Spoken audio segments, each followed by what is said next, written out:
আসসালামু আলাইকুম রহমতুল্লাহ। আজ 16ই ভাদ্র 1427 বঙ্গাব্দ। আমি আবু হানিফ মুন্সি আজকে আবার এইচএসসি পরীক্ষার্থীদের পাঠ্য তালিকার অন্যতম একটি কঠিন কবিতা নিয়ে হাজির হয়েছি। বিভীষণের প্রতি মেঘনাদ, মাইকেল মধুসূদন দত্ত। গত পর্বে আমি এ নিয়ে বেশ আলোচনা করেছি, এখন আর আলোচনা করার কিছু নাই। আর মাইকেল মধুসূদন দত্তকে নিয়ে আমি ক্লাস নিব ইনশাল্লাহ, সেখানে মাইকেল মধুসূদন দত্ত সম্পর্কে বিস্তারিত জানা যাবে। এখন অনেকেই আমরা জানি যে এই মেঘনাদ বধ কাব্য এটি হলো অমিত্রাক্ষর ছন্দে রচিত। তাহলে অমিত্রাক্ষর ছন্দটা আসলে কি? এটা হলো অক্ষরবৃত্ত ছন্দ, এর নতুন রূপকে বলা হলো অমিত্রাক্ষর ছন্দ। এখন মাইকেল মধুসূদন দত্তের মেঘনাদ বধ কাব্যের একটা অংশ আমরা পড়েছি, মানে পাঠ্য তালিকা আসছে, কিন্তু আমরা জানি না যে আসলে শুরু আর শেষ কি। শুরুতে আছে হলো সম্মুখ সমরে পড়ি, বীর চূড়ামণি, বীর বাহু চলি যবে গেলা জমপুরে। মানে বীরবাহু মারা গেছে, এটা আমি গত পর্বে বলছি, বীরবাহু নিহত হয়েছিল। পাঠে চলে যাই। এতক্ষণে অরিন্দম কহিলা বিষাদে, এতক্ষণে রুদ্ধদ্বার মানে রুদ্ধদ্বার নিকুম্বিলা যজ্ঞাগারে লক্ষণের অনুপ্রবেশের অন্যতম কারণ যে পথ প্রদর্শক বিভীষণ, সেই কথাকে কেন্দ্র করে অরিন্দম মানে অরিকে দমন করে যে, অরি অর্থ হলো শত্রু, এখানে হলো মেঘনাদকে বোঝানো হয়েছে, করে যে নিকুম্বিলা যজ্ঞাগারে ইষ্ট দেবতা অগ্নিদেবের পূজা সম্পন্ন মনস্থির করে মেঘনাদ পূজা করছিল।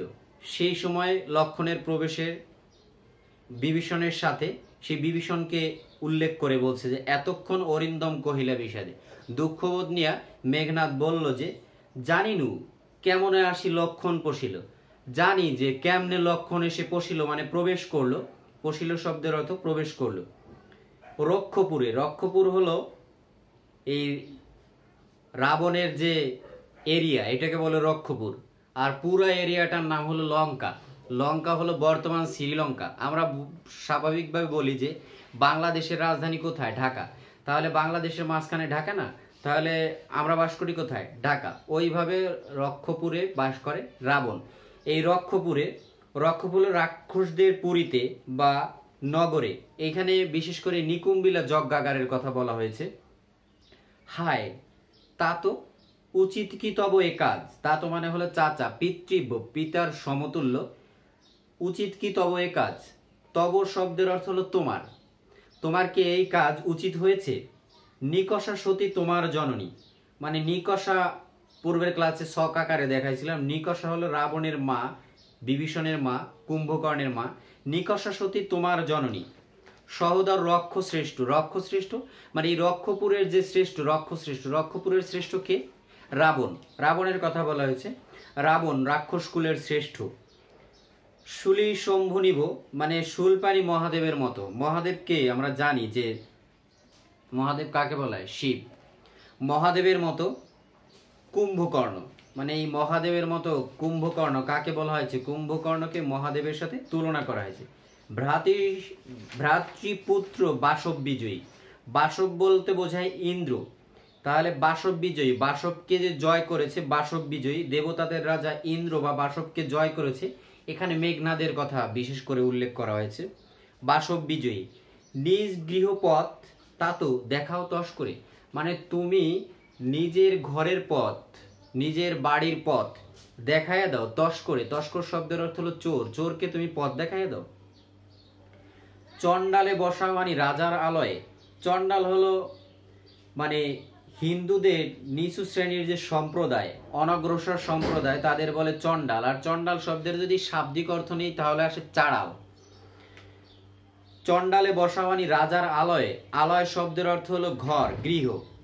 কিন্তু নাহি গঞ্জি, গঞ্জি শব্দের অর্থ হলো তিরস্কার করি, কিন্তু আমি আপনাকে তিরস্কার করি না। নাহি গঞ্জি মানে তিরস্কার করি না। তোমা মানে তোমাকে। গুরুজন তুমি পিতৃতুল্য, মানে এত রাগ মাথায় তারপরেও কিন্তু পিতৃতুল্য চাচার কথা কিন্তু সে ভোলে নাই। এখানে কিন্তু এই যে আত্মসম্মান বোধটা, সম্মান বোধ যে এইটা কিন্তু কবি বিশেষ করে এখানে রাখছেন। খেয়াল করা যাক যে কিন্তু নাহি গঞ্জি তোমা গুরুজন তুমি পিতৃতুল্য। চাচা সে এখন শত্রু হয়ে গেছে, তিনি শত্রু হয়ে গেছেন, তারপরে কিন্তু তার যে সম্মানের জায়গা পিতা তুল্য, সেই সম্মানের জায়গাটা কিন্তু সে ভোলে নাই। ছাড়ো দ্বার মানে দরজা ছেড়ে দাও, যাবো যজ্ঞাগারে। যজ্ঞাগার এখানে অস্ত্র যেখানে আছে, নিকুম্বিলা যজ্ঞাগারের অস্ত্র যে ঘরটাতে আছে, ছাড়ো দ্বার যাবো অস্ত্রাগারে। অস্ত্রাগারে, যজ্ঞাগার না, অস্ত্রাগারে মানে অস্ত্রাগার, অস্ত্র আগার, যেখানে অস্ত্র আছে এই যজ্ঞাগারের অস্ত্রাগার। পাঠাইব রামানুজ সমন ভুবনে, সমন ভবনে, পাঠাইব মানে পাঠিয়ে দেব। রামানুজ, এখানে রামানুজ বলতে রাম যোগ অনুজ, রামের অনুজ, তাহলে কি লক্ষণ, রামের ছোট ভাই। সমন ভবনে, সমন ভবন জমালয়, তাহলে জমালয়টা কি আসলে মৃত্যুপুরী। লঙ্কার কলঙ্ক আজি ভঞ্জি বয়া হবে। লঙ্কা কোনটা? রামায়ণে বর্ণিত ভারতের দক্ষিণ প্রান্তে অবস্থিত দ্বীপ। একটু আবার খেয়াল করি, রামায়ণে বর্ণিত ভারতের দক্ষিণ প্রান্তে অবস্থিত দ্বীপ বর্তমান শ্রীলঙ্কা। এটা অনেক সময় এক কথায় জ্ঞানমূলক থাকে এইচএসসি পরীক্ষার্থীদের। লঙ্কার কলঙ্ক আজি ভঞ্জিব হবে। ভঞ্জিব মানে ভঞ্জিব শব্দের অর্থ হলো বিনষ্ট করব, আর আহব শব্দের অর্থ হলো যুদ্ধ। তাহলে যুদ্ধ দ্বারা কি বিনষ্ট করব, শেষ করে দেব। উত্তরিলা বিভীষণ, বিভীষণ তখন বলল, বিভীষণ শব্দের অর্থ বলছিলাম ভয়ঙ্কর মূর্তি, ভীষণ অতি ভয়ঙ্কর মূর্তি। উত্তরিলা বিভীষণ, বিভীষণ উত্তর করলো বৃথা এ সাধনা, এই চেষ্টা কি তোমার বৃথা, কোনো কাজে আসবে না। এই পর্যন্ত আজকে থাকবে। শব্দার্থগুলি একটু খেয়াল করি, কারণ এই পাঠে বিশেষ করে শব্দার্থগুলি ভালো করে জানতে পারলে এই পাঠ ভালো করে জানা যায়, মানে পারা যায়। ভঞ্জিব, ভঞ্জিব শব্দের অর্থ হলো বিনষ্ট করব, বিনষ্ট করব। আহবে শব্দের অর্থ হলো যুদ্ধ, তাহলে কি যুদ্ধ দ্বারা বিনষ্ট করব। অরিন্দম, অরিকে, অরি মানে শত্রু, দমন করে যে, তাহলে সে কে? মেঘনাদ। পশিল শব্দের অর্থ হলো কি? প্রবেশ করলো। রক্ষপুর, রাক্ষসদের নগর, রাক্ষসদের নগর রক্ষপুর। রক্ষ শ্রেষ্ঠ রাবণ, এক কথায় লিখি রক্ষপুরের যে শ্রেষ্ঠ তা তো মানে চাচা। নিকষা রাবণের মা, রাবণের মা শুধু বললে নয়, রাবণ কুম্ভকর্ণ, তারপরে আছে বিভীষণ, রাবণের মা। শুলি শম্ভু নিব, এখানে কুম্ভকর্ণকে শুলি শম্ভু নিব বলা হয়েছে, কুম্ভকর্ণ। এই কুম্ভকর্ণের কথা অষ্টম শ্রেণীর একটা পাঠ্য তালিকা আছে না, ভাব ও কাজ। কুম্ভকর্ণ কার সাথে তুলনা করা হয়েছিল? কুম্ভকর্ণকে মহাদেবের সাথে। এই শুলি শম্ভুনভু মানে মহাদেবের সাথে তুলনা করা হয়েছে কুম্ভকর্ণকে। আর কুম্ভকর্ণকে রাবণের মধ্যম সহোদর, মেজো ভাই, মানে গত ক্লাসে সকাকারে দেখাইছিলাম, মধ্যম ভাই লিখে দিই, সহোদর আর কি।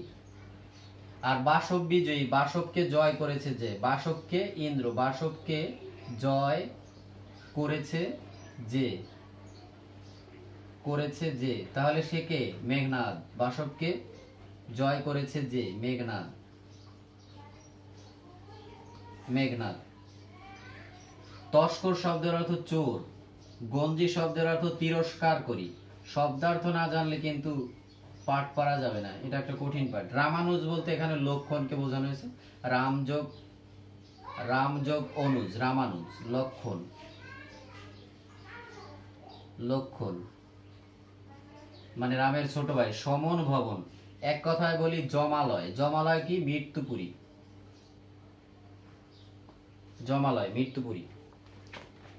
আজকে এ পর্যন্ত থাকবে, বাকি যে পাঠ আছে পর্যায়ক্রমে নিয়ে আসবো। সে পর্যন্ত তোমরা সকলে সুস্থ থাকো। আল্লাহ হাফেজ।